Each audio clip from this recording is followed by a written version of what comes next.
ഇന്ത്യയുടെ ചരിത്രത്തിൽ ഒരു സാധാരണ ചായക്കടക്കാരന്റെ മകനിൽ നിന്ന് ലോകം ആദരിക്കുന്ന ഒരു പ്രധാനമന്ത്രിയായി മാറിയ വ്യക്തിയാണ് നരേന്ദ്രമോദി.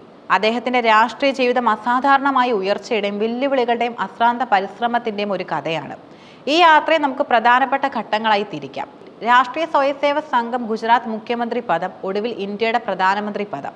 1950 സെപ്റ്റംബർ 17 ഗുജറാത്തിലെ മെഹ്സാന ജില്ലയിലെ വഡ്നഗറിൽ ഒരു ഇടത്തരം കുടുംബത്തിലാണ് നരേന്ദ്രമോദി ജനിച്ചത്. ചെറുപ്പത്തിൽ തന്നെ രാഷ്ട്രീയ സ്വയംസേവക സംഘവുമായി അദ്ദേഹത്തിന് അടുത്ത ബന്ധമുണ്ടായിരുന്നു. 8-ാം വയസ്സിൽ RSSന്റെ പ്രവർത്തകനായ മോദി 1971 മുഴുവൻ സമയ പ്രചാരകനായി. ഈ കാലഘട്ടത്തിൽ അദ്ദേഹത്തിന് ലഭിച്ച അച്ചടക്കവും സംഘടനാ പാഠവും പിന്നീടുള്ള രാഷ്ട്രീയ ജീവിതത്തിന് വലിയ അടിത്തറയിട്ടു.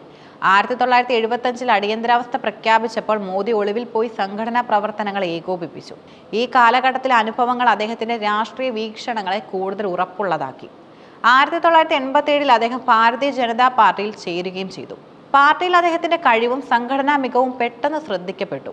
1988 ഗുജറാത്ത് BJPയുടെ സംഘടനാ സെക്രട്ടറിയായി നിയമിതനായി. ഈ പദവിയിൽ നിന്ന് പാർട്ടിയിൽ അദ്ദേഹത്തിന്റെ സ്വാധീനം വർദ്ധിച്ചു. 1995 BJP ഗുജറാത്തിൽ അധികാരത്തിൽ വരുമ്പോൾ ആ വിജയത്തിന് പിന്നിൽ മോദിയുടെ കഠിനാധ്വാനം നിർണായകമായിരുന്നു. 2001 ഗുജറാത്തിൽ ഭൂകമ്പം ഉണ്ടായ സമയത്ത് സംസ്ഥാനത്തിന്റെ ഭരണം നേരിടുന്ന വെല്ലുവിളികൾ മുന്നിൽ കണ്ടും അന്നത്തെ മുഖ്യമന്ത്രി കേശുഭായ് പട്ടേലിനെ മാറ്റി മോദിയെ മുഖ്യമന്ത്രിയാക്കാൻ പാർട്ടി തീരുമാനിച്ചു. 2001 ഒക്ടോബർ 7 നരേന്ദ്രമോദി ഗുജറാത്തിന്റെ മുഖ്യമന്ത്രിയായി സത്യപ്രതിജ്ഞ ചെയ്തു. മുഖ്യമന്ത്രി പദത്തിലെ മോദിയുടെ ആദ്യ വർഷങ്ങൾ വലിയ വെല്ലുവിളികൾ നിറഞ്ഞതായിരുന്നു. 2002 ഗുജറാത്ത് കലാപം അദ്ദേഹത്തിന്റെ പ്രതിച്ഛായയ്ക്ക് വലിയ തിരിച്ചടിയായി മാറി. എന്നാൽ ഈ പ്രതിസന്ധി അതിജീവിച്ചുകൊണ്ട് മോദി വികസന പ്രവർത്തനങ്ങളിൽ ശ്രദ്ധ കേന്ദ്രീകരിച്ചു. ഗുജറാത്ത് മോഡൽ എന്നറിയപ്പെടുന്ന അദ്ദേഹത്തിന്റെ ഭരണരീതി ദേശീയ ശ്രദ്ധ ആകർഷിച്ചു. വ്യവസായ സൗഹൃദ നയങ്ങൾ, അടിസ്ഥാന സൗകര്യ വികസനം, ഊർജ്ജ മേഖലയിലെ മുന്നേറ്റം എന്നിവ അദ്ദേഹത്തിന്റെ ഭരണകാലത്ത് ഗുജറാത്തിന് വലിയ സാമ്പത്തിക വളർച്ച നൽകി. ഇത് അദ്ദേഹത്തെ ഗുജറാത്തിലെ ജനങ്ങൾക്കിടയിൽ വളരെ ജനപ്രിയനാക്കി മാറ്റി.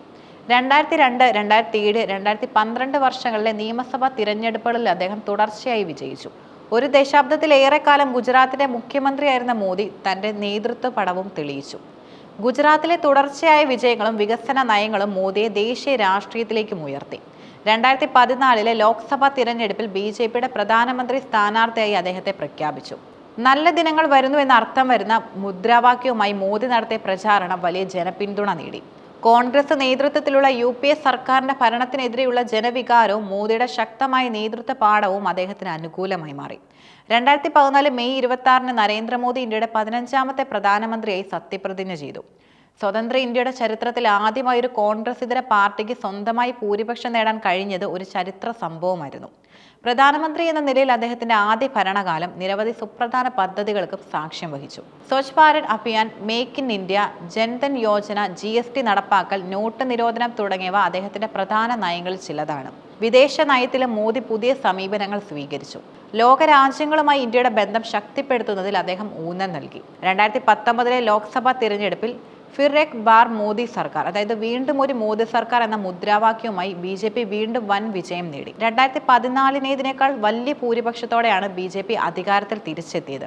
മോദിയുടെ വ്യക്തിപ്രഭാവം തന്നെയാണ് ഈ വിജയത്തിന്റെ പ്രധാന കാരണമായി വിലയിരുത്തപ്പെട്ടത്.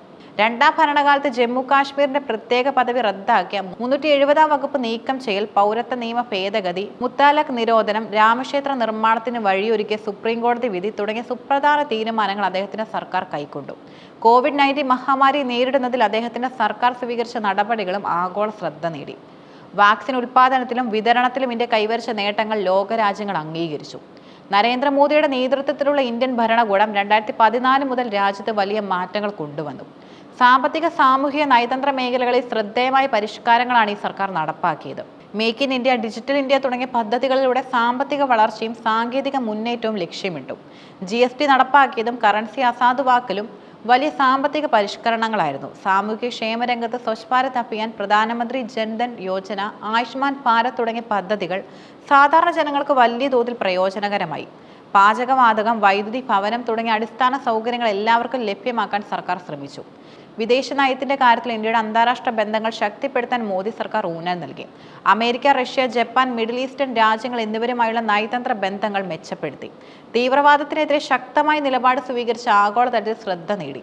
അതേസമയം കാർഷിക നിയമങ്ങൾക്കെതിരായ പ്രതിഷേധങ്ങൾ, തൊഴിലില്ലായ്മ, സാമ്പത്തിക അസമത്വം, മതപരമായ ധ്രുവീകരണം തുടങ്ങിയ വിഷയങ്ങളിൽ സർക്കാരിന് വിമർശനങ്ങൾ നേരിടേണ്ടി വന്നു. എങ്കിലും ജനങ്ങൾക്കിടയിൽ ഇപ്പോഴും മോദിക്ക് വലിയ സ്വാധീനമുണ്ട്. അദ്ദേഹത്തിന്റെ നേതൃത്വം ഇന്ത്യയുടെ ഭാവിയെക്കുറിച്ചുള്ള ചർച്ചകളിൽ എന്നും ഒരു പ്രധാന ഘടകമാണ്.